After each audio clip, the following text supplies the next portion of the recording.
President Obama has new, even tougher sanctions on Russia. Go get it, President Obama. We're imposing sanctions on more senior officials of the Russian government. In addition, we are today sanctioning a number of other individuals with substantial resources and influence who provide material support to the Russian leadership, as well as a bank that provides material support to these individuals. Got him. Sorry, it's over.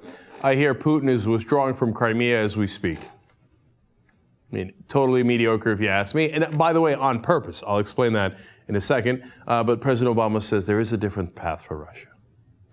Diplomacy between the United States and Russia continues. We've emphasized that Russia still has a different path available, one that de-escalates the situation and one that involves Russia pursuing a diplomatic solution with the government in Kiev, with the support of the international community. Yeah. Okay, so like that's it. That's him basically saying Crimea's gone. We're not going to do anything about it. We'll do some light sanctions on banks. And yeah, look, the oligarchs have their money in U.S. dollars across the world, and it could be a significant inconvenience for them. But obviously, we have more at our disposal, just economically, let alone militarily, that we are not using. And we have decided in talking with the Russians that we will not resort to those because we think it's going to be too painful. So now let me begin to explain some of that to you. First of all, the president also explains, quote, "We are not going to be getting into a military excursion in Ukraine." He says, "I think even the Ukrainians would acknowledge for us to engage Russia militarily would not be appropriate or would not be good for Ukraine either." Okay, now look, should we get in a military excursion now in Ukraine with the Russians? Of course not. Should the president say that? I don't know. Like, look, on the one hand, I don't know why you would say that because let's say the Russians go, "Oh, you're not coming in militarily at all? Okay, I'll take Kiev. I'll take all of Ukraine." Well, then maybe we would have to respond. So I wouldn't have said that. But on the other hand, JR is right about this. As we were talking in our production meeting, he's like, people make a huge deal about, "Oh, you can't take those options off the table." He's like, why not? Couldn't you just put them back on later? Well, I guess you could, right? It's like, no, we weren't planning to go into Ukraine with military, but you took Kiev, so now that option's back on the table. So, of course, that's possible, but not the best message to send if you ask me. And then the president says things that are absurd. He says, this was not an act of strength by Putin. Crimea was, quote, an action taken out of weakness. I don't see that at all. It just seems like rhetoric for no reason.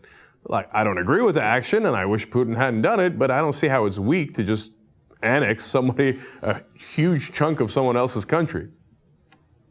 That's just bullshit. That's all that is, okay?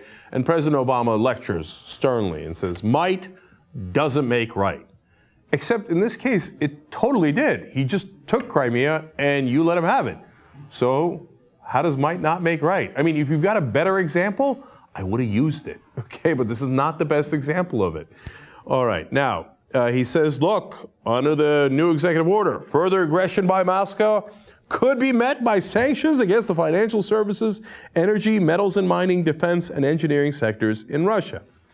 My main takeaway from that quote is, in other words, those are all the things we did not do against Russia. Those are all the things in our financial weapons that we could have used against Russia that we didn't. So we let him take Crimea without going to those steps that would have been much harsher. Read between the lines. It's super obvious.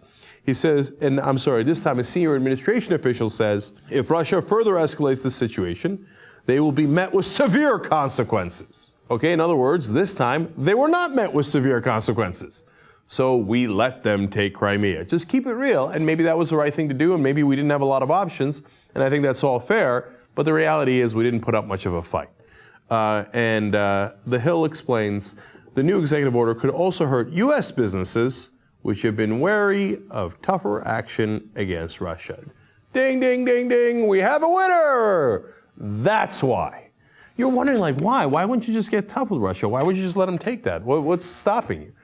What's stopping you is big business in the U.S. who says, oh, take it easy, big guy, take it easy. I got trade going on with Russia. I've lent Russia a lot of money. So, no, that's a little sanctions. Hey, a little slap on the wrist, okay? Okay, we'll get tough next time. Seriously, we will. But for now, big business still runs America. So if you were hoping that we were going to get tough on Putin, don't bank on it. In fact, let me go to the banking industry.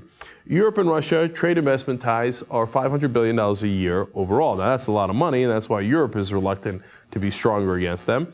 But when you look at total foreign debt of Russia, ooh, look at that, $732 billion in 2013. They borrowed that money from somewhere. Where did they borrow it from? Well, that is from the West. So let's take a look at where they borrowed the money from. Okay, ooh, look at France, $51 billion.